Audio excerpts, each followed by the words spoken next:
Hello, Sobat Katadata. I'm Gundi Chayadi, Research Director at Katadata Insight Center. And on the sidelines of the Indonesia-Africa Forum 2024 in Bali, I've got this amazing opportunity and very excited to be here to have this special discussion with Ray Dalio. Ray Dalio is the founder of Bridgewater Associates, one of the biggest hedge funds in the world. And he's also the founder of OceanX, an ocean exploration initiative that has been busy in the Indonesian waters since earlier part of this year. Ray, thank you for your time and looking forward to our discussion. Me too. It's great to be here. Thank you. So Ray, I just want to start our discussion about the U.S. economy.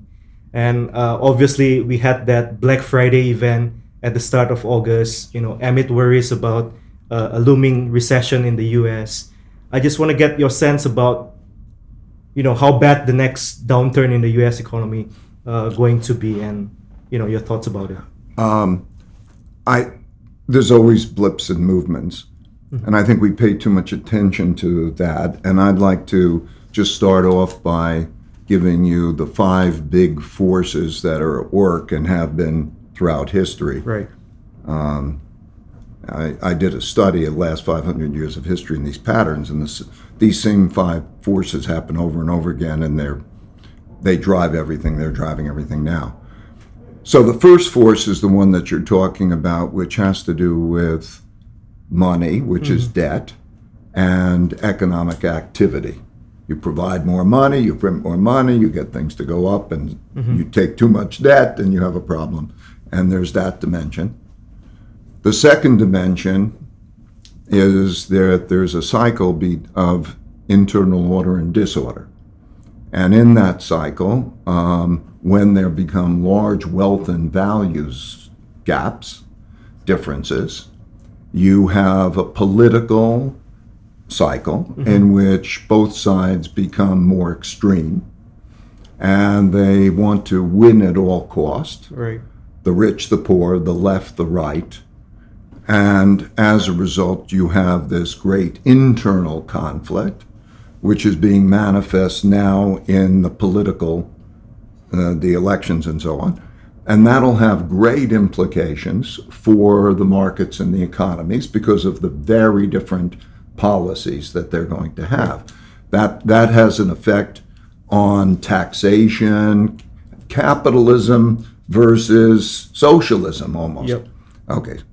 Number 3 is the great geopolitical the rise and decline of great powers and the competition, which of course we see, the US, China, the changes in the world order, which Indonesia is right in the middle of.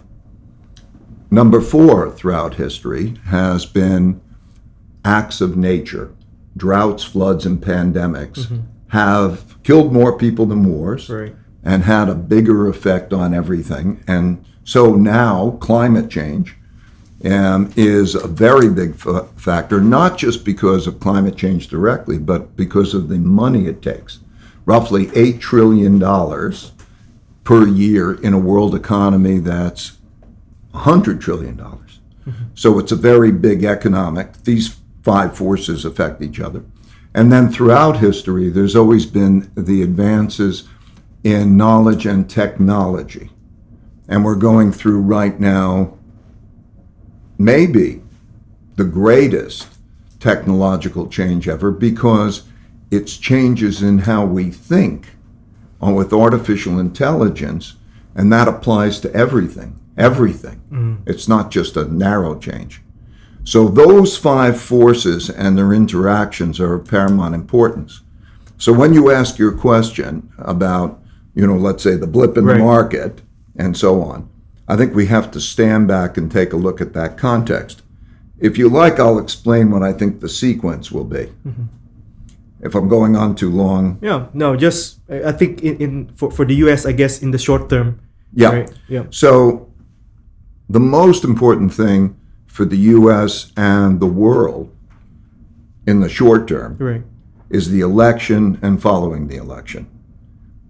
As I say, it's a hard right versus hard left, extreme right versus rather extreme left conflict.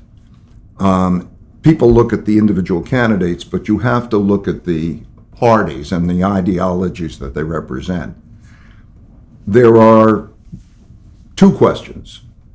First question is, will the transition take place in an orderly way? We have the possibility that if there's a loss, one side might not accept that loss. And so we will see how whether we can have an orderly transition of power. That's not assured. Right, right. Okay. You also have to understand that in the United States, built into the Constitution, is the freedom to bear arms. And the idea behind the freedom to bear arms is that the individuals can always revolt. And there are more guns in the United States than there are people. Yeah. I'm not saying that this is going to happen, but I'm saying the question exists of whether there will be an orderly transition of power, because both sides have irreconcilable differences in values as well. If you have that orderly transition in power, which was still more probable than improbable, Right. though it's still a question, you still have these irreconcilable differences. The idea is to win at all cost. And the situation is going to be one in which compromise is perceived as weakness. So this is a very dramatic period in which we're going to learn a lot over the next year. Right. I hope we'll meet in a year Yes. and then we'll look Hopefully. back on that. Okay. So I think that's the main thing. It'll affect taxes. It'll affect capitalism because, so there's it's basically, view it as a capitalist approach, extreme capitalist versus hard left. So that affects markets and economies. And then, of course, it has a big geopolitical implication for the rest of the world. Right. We could go into that if you care to, but Yeah. Okay. that's what the picture looks like. So Sure. that'll be first. Right. Then things will follow. We have a debt situation. Right. How that is dealt with will not be easy because everywhere in the world, there's not enough money when you take into consideration who has enough money for their needs. Yeah. Yeah. And so there's a debt monetization question, but I'm going on too long, so And I'll this stop is there. this is the multi-year prospect, I guess, in terms of the debt, like how the U.S. economy will handle that deleveraging, and that's how it's going to affect the economy. And Yes. the So over the next year, Mhm. you're going to see these, and you're also going to see the geopolitical, right, the world order. We have two wars, right, and we have in your region issues. Over the next year, we're going to learn a great deal. And of course, technology is going to be changing yes, and having an impact over that next year, as will climate evolve. So if you just imagine the year forward, it's going to be a year of turbulence, I think. okay, And I think it's going to be a year in which we're going to learn a lot. okay. Yeah, it's interesting. You talk about that third pillar about the rise and the fall of great powers in the world. Earlier in the year, Ray, I was reading about your mentions about China, that China is going to face a decade, like perhaps a lost decade, like what Japan has experienced before. Well, could. Yeah, they could, yeah. What are your thoughts now? I mean, like how things have changed over the last 6 months. Have things gotten better or have things gotten worse in China? The issues, there are a few issues, but the issues are that there's a debt issue that's complicated, but I'll try to go over 70% of Chinese savings is in real estate. 20% of the economy was in creating real estate. So there has been losses in real estate Right.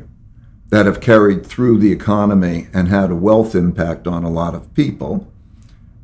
In addition, in the governments, the local government, which is 83% of all spending in China, has gotten its money by selling land. And so land sales have stopped, essentially. And it's also by borrowing money. These conditions, together with the falling stock market and and some job insecurities, have created a set of circumstances that needs to be dealt with. Now, I've been through, over my 50 years or so of this, as a global investor, many countries. I've seen this process happen many times. 4 cases in the United States were comparable or more severe. And there needs to be a restructuring of the debt and a proper monetary policy for dealing with it well. So it's something that can be dealt with well, and there's something that, if it's not dealt with well, can go on a long while, like Japan's situation. Right. Japan was basically 15 years. Yeah. The ways to deal with it are not very complicated. They would take longer probably than I have now to explain. So it very much depends on how it's dealt with. Okay. And this is this also what we should take as like a blip in terms of China's great rise, Ray? Is China still going to be the dominant power as you... If you look at the history of China, and I started studying the dynasties since the first unification in the Qin dynasty in 221 BC, I watched it. Right. Through history, China has always been, more than any other country, the most powerful, the most successful country with big cycles. And so there are elements of approaches. There's a wisdom that comes from understanding history and how things work. But as President Xi said, there's a 100-year storm on the horizon. Yep. That was his perspective. I think he's right. Yep. And so how you go through that storm is very, very important. How you keep order, how you make structural changes to deal with it is very important. So the elements are there, and then there's a great challenge ahead, and it'll depend on how those are handled. But you know, in the long term, should we still be positive on China's eventual rise as Yes, well? I think if you take more than a 10-year period, Right. These difficult periods of time can last 10 or 15 years, and so on. The elements, the fundamental elements in China are very, very sound, and we'll get there. Right. And if you go back to the culture, you have to understand the culture. You have to understand internationally the concept of the tribute system, the concept of how China deals with the rest of the world. You have to understand the art of war. You have to understand Confucianism. You have to understand that. And then if you do, you see that the approach is a very wise. It's like dialectical materialism. Right. The dialectic is when two things are at odds, and then how, when they are at odds, that's resolved to move forward. Those are very, very powerful. The understanding of history and the lessons from history is better in China than it is anywhere else. Wow. Okay. Great. So it'll be a great power. Great power. Okay.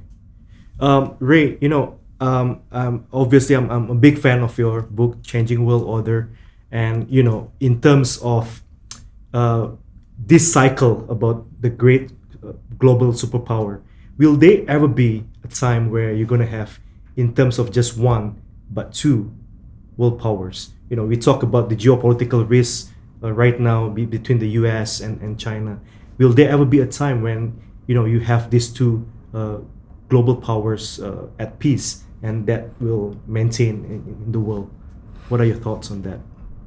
As long as there is a competition between these two, and we do not have a world government or a world legal system in which you plead your cases to the judge and the judge makes decisions of how to resolve it, Right.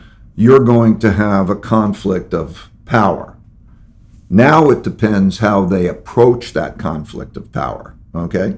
I think that over the near term, we're going to have a relative peace, a relative stability. There will be testing of powers and so on. But you have that dynamic. Through history, the way that's often typically resolved is that there is a war, and then there's a dominant power, and then that creates the New World Order. So in the 40s, we had the war. 1945, we began the New World Order. Yep. And when there's a dominant power, then you have a world order that is organized by the dominant powers, the rules. Nobody wants to fight those powers. And then you have what you're talking about as a single power, and you go on until you find yourself in this kind of a position again. Yeah. So there will be this for the foreseeable future. I think that's our best scenario for the foreseeable future. We hope that there's not a war. Now, not in this, particularly in this era. Right. Okay. I want to shift things a little bit. One of the other interesting things that I read from your book, I picked up from the book, is that when we look about technological innovation, and you mentioned earlier on that that's also one of the the key pillars about the world cycle. And when we look at about technological innovation at the moment, there are only two countries that I picked up where innovation is on the rise: China and India, right? And Well, is that no, I think you can't leave out the U.S. If you're taking right? the leading powers of the developments of technology, we're talking about the U.S. first, China also. Those are the only two countries in terms of really the development of the most advanced technologies. Yeah. However, India is making remarkable transformations in many ways to create an enormous technological transformation of India. Yeah, and I think you also mentioned about how India is what China was maybe in the 1980s in terms of its rise. And it's funny for me just sitting here in Indonesia, we look at China a lot, we talk a lot about China, we don't talk enough about India. I just want to get some of your thoughts about Indonesia. Or Indonesia, yes. Or what have India gotten right that perhaps we could also learn from them? Indonesia and India are in a similar position similar, in the cycle. So some of the things I'm going to say about India would also apply to Indonesia. Yes, you have in India. India is where China was approximately when Deng Xiaoping took over. In other words, largely undeveloped. And what he did is he performed two policies that were interrelated. That was the open door policy, which meant bringing in the foreigners who also knew how to do things. So that was connected to reform. Right. Open door and reform created the capital, the new ideas, and so on, and the basis of making a move. Modi is the Deng Xiaoping of India. So that combination of also being in the growth curve, when you have enough internal capital that you can invest well and get the productivity boost, is the position of India. When you don't have enough money and you don't have that quality leadership, you're in a position that you cannot succeed. Right. But when you have quality leadership to make reforms, And you have the and you have the money, you can invest it in those things. And that's what's happening in India. And they don't have a debt problem. They have well-educated population for a lot of India to be able to do these things, and they're making remarkable changes. Indonesia is in the same type of position. Indonesia, in its cycle, is in the position very similar. The soon-to-be president is in a position very similar because he's in a country which has great potential.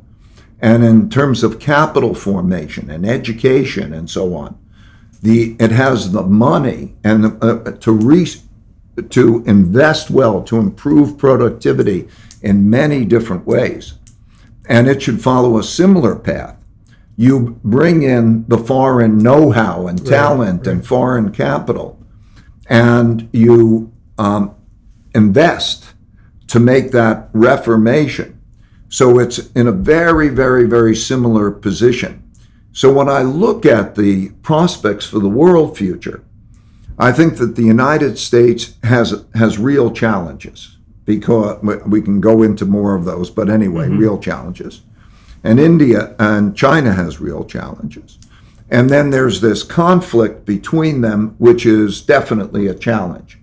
If you look at history, and they have conflicts, and they can be wars when there was. There are the winners, the losers, and the neutral countries. The winners lose because the cost, the financial cost, and the damage that comes from a war is significant. The losers get devastated, and the neutral countries prosper because they attract people, they attract capital, and they go on and prosper. So I think that we're in a situation that's very much like that for India and for Indonesia. Ray, in terms of the investment priority, right, for Indonesia, what are some of the thoughts that you have where we should put the money in? Is it education or is it training? And just want to get your sense of that. I think that following the typical excellent path that was followed by Deng Xiaoping to some extent, is while there's reforms of the whole country, I think that creating a special economic zone in which you have excellence and you experiment with some of those changes in what the legal system is, changes in how things are, so that there is the country as a whole, and then there are these areas which attract foreigners and create that areas that are not used that much.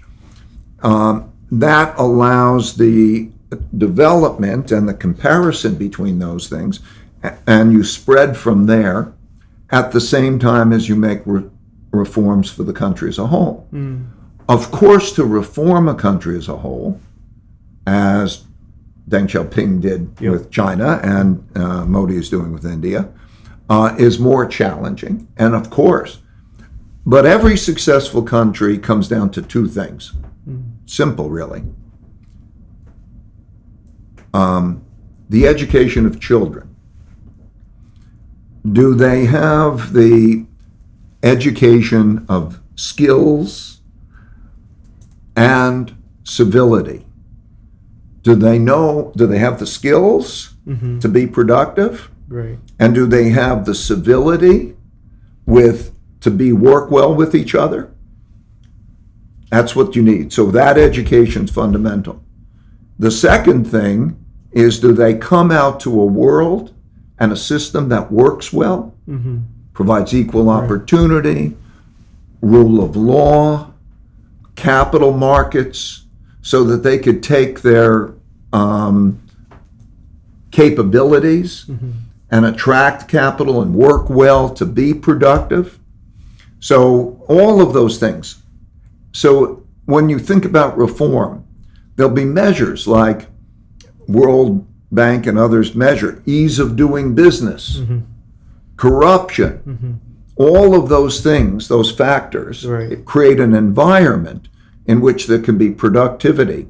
And so those reforms are going to be so the education Right. and the reforms are going to be very important. Right. So it's to prepare the skill and to make sure that the skills get used to drive productivity in the country. Right. Yeah. Because everything comes down to productivity. Yeah. Yeah. I mean, if you're talking about income, Yeah. is literally each person's income is their It's a measure of productivity, That's right. because that's what they're selling. Yeah. Yeah. And so and you have to have broad-based productivity. Yeah. If you don't have broad-based productivity, you have too much of a wealth gap Yeah. and an opportunity gap, and that causes its own problems. Now, talking about productivity, Ray, and talking also about technology. You mentioned earlier on about AI and how that's going to be a game changer for the world. I just want to get your thoughts about AI and what it means to the world. Is it going to be as significant of an impact that, say, for example, Industrial Revolution bring into to us? It's going to be more significant than the Industrial Revolution because it applies to all thinking, okay? And thinking is what creates advances and impact. So the Industrial Revolution, there was an understanding that what man could do, machines could Can do better. and that they went to the steam engine and discovered things like that. And then they discovered automation. Yep. And that's when you had the Industrial Revolution. Fantastic. This is a revolution of understanding everything. Now, it's a challenge too. It can have an enormously beneficial impact to productivity, but it also will replace a lot of people. Like those who know how to do it well and gain their productivity will do very well, and it will also replace a lot of people. So we have to deal with that issue. Right. It's also a tool that could be used for goodness or for war. So we have to deal with how that is going to be used. Is this a recipe for that gap in terms of the class, social gap in the world? The social gap, economic gap, and so on, is most fundamentally a function of how we deal with each other.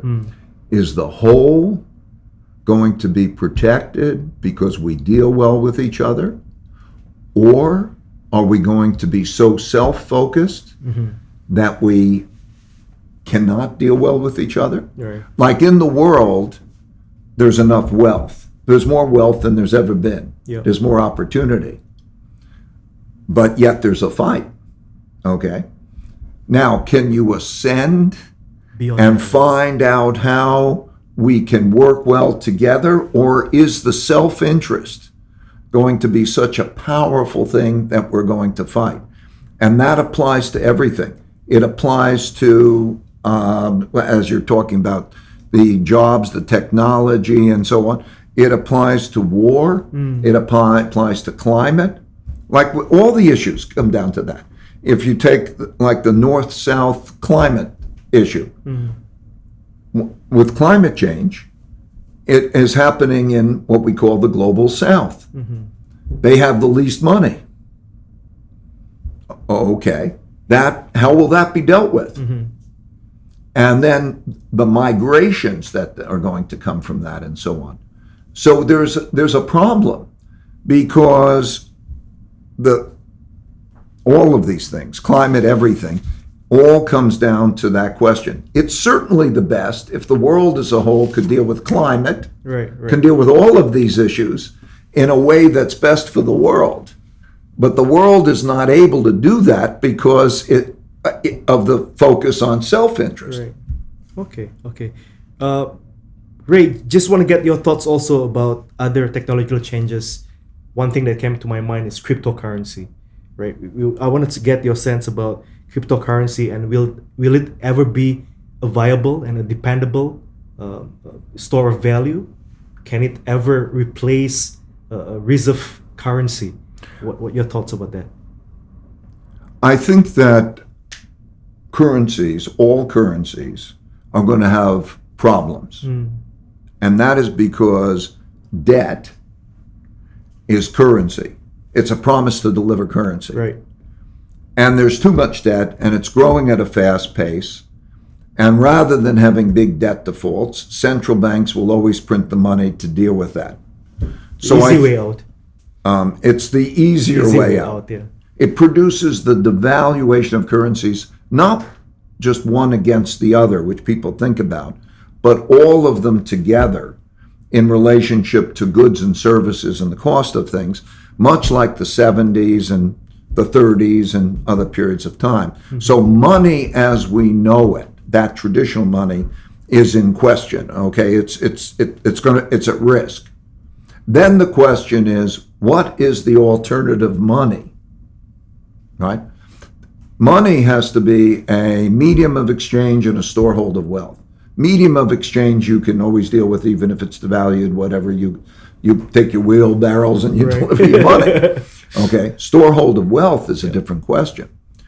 And so we have that issue. During such times, there's the question. The problem with crypto is there are a few problems with crypto.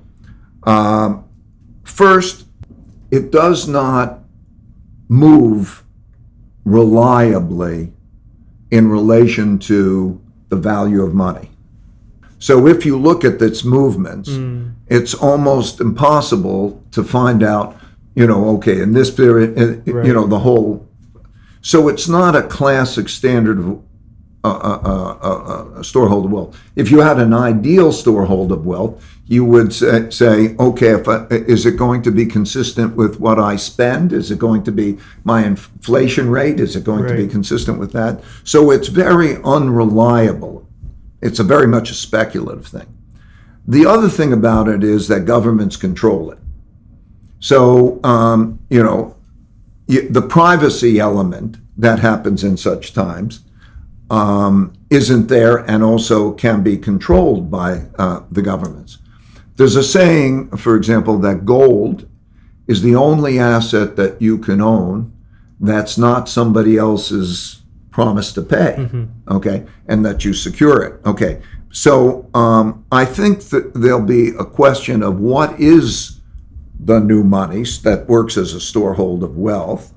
I think that gold is still the better of those alternatives. Okay.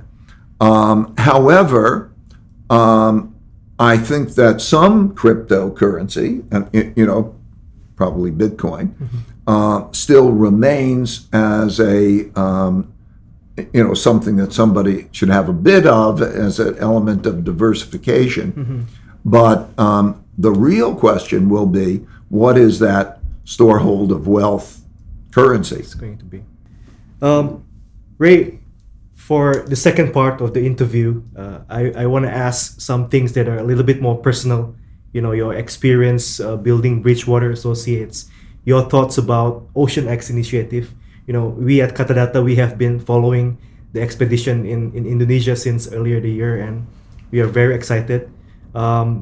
Maybe I'll start with OceanX. I'm curious in terms of, you as the founder of OceanX, what were some of the goals that you have in mind when you started this initiative, and if you have been following the expeditions quite closely over the years?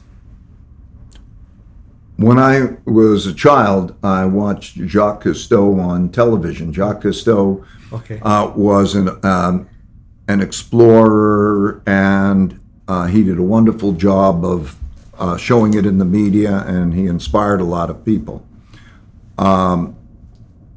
When I had enough money to support ocean exploration, I got an oceanographic research ship, and I had the researchers go on that. When I was growing up, when I was a father, I took my son scuba diving. My son Mark fell in love with scuba diving, and so much so that he went to work with National Geographic. Wow. Okay. And his job at National Geographic was related to nature. And then he and James Cameron came to me and said, This is James Cameron, the director. Yeah. Right. Okay. who is also passionate about ocean exploration. Okay. They came to me and said, you must show what these scientists are doing on it. And so I said, that's right. And so we created OceanX, which has the best oceanographic platform, laboratories, great science, vehicles that go down 6,000 meters and all sorts of things. And the best media capability to capture that, all designed by Jim Cameron. And we do that. So if you go on Disney today, go on Disney and look for Ocean Explorers. There's a series that just has come out, and it shows the exploration and my and our Mark and Jim Cameron's dream coming true, and it will excite you and it'll have an impact. So that brings us to Indonesia. Yeah. Indonesia has the greatest underwater biodiversity in the world, and it's totally unexplored. Yes. So thanks to the leadership here, we've been exploring it together. Yeah. So that's what's been going on. So the ship with the scientists and explorers from Indonesia have been going, and that's the beginning, I think, of hopefully a many-year exploration together. And I want to make sure that we show it, so everybody in Indonesia or around the world can see what you have. I was just told by Minister Luhut yesterday that they just discovered this fish species that has been around for 400 million years. 400 million years, and they found where, this is our mission. Right. They found where they are, and they're spawning, growing ground. Yeah. It's And there's much more. This needs to be shown. Yep. It's It very is. exciting. It is. And if you don't know what's under there, you don't know how to handle it. Yeah. Particularly in an environment of development. Yeah, my only time, Ray, I tried snorkeling, and I was just afraid of looking down at the sea because you don't see the end of it, right? So I think I was watching a little bit about the David Attenborough series, The Great Barrier Reef. I think you guys were part of that exploration. On my ship. Yep, and that's amazing because it's something that people like me will not be able to experience. We have yes, you can through what we show you. Yes, exactly. Because we have these manned submersibles. David Attenborough went in it. You saw it in the series. Yep. They go down 1,000 meters, Yep. and they take you there, and they're 3D, 360-degree cameras, so you can be there. Yes. Maybe just one question about Bridgewater Associates, right? You started this hedge fund. It's been 50 years since you first started it. I want to get your thoughts. If you were to start an investment fund company right now and compare it to your experience 50 years ago, is it going to be a bigger challenge now, or is it going to be easier because of the technological advancement, AI and whatnot? It's the same basic elements. It's like a video game in the journey of life, Yep. What happens is you have to get in it, and you have to play the game and experience it, and those experiences teach you things. Now, the fact is that anybody can do this. I started doing it when I was 12. I didn't have any resources. And nowadays, with technology and what's available, anybody can get into it and play the game, okay? Yeah. Then through that you encounter your obstacles, you learn, and then you do things better. And then as you do things better and you can make money in the game, Yeah. the world will follow you, Yes. okay? Yes. So it's the same journey. Play the game and then think about it. Learn from your experiences, even most importantly, your failures, your difficult experiences. If you can understand how reality works, This is true of all life, not just markets. If you have to understand how reality works, accept that it works that way, and know how to deal with it well. If you know how to do that, you evolve up. Well, thank you. Ray, I have so many more questions, but I'm afraid that's all the time that I have today. Thank you again for your insights, and thank you for coming to Indonesia, obviously. I know it's a busy schedule for you at the current Indonesia-Africa Forum, but I hope you get to breathe in a little bit of Bali, explore the island a little bit, and have some time to unwind and relax. I've enjoyed Bali. I've stayed at homestays and I've been around, Right. and it's such a special place. So I won't have the chance to do it, but I have the chance to do other exciting things while I'm here. Okay. So it's a special place, and Indonesia's a special time. So I'm very happy to be here. Thank you for your time. Thank you, Ray. Thank you very much. And Sobat Kata Data, and that wraps up my conversation with Ray Dalio, founder of Bridgewater Associates, one of the biggest hedge funds in the world, and also founder of OceanX, an ocean exploration initiative that has been exploring Indonesia's waters since the start of the year. And I'm very excited now. I'm gonna go back home to watch all the videos in Disney and get some insights about what's really underneath Indonesia's water at this moment. Thank you once again for watching. I'm Gundi Chayadi. Until next time.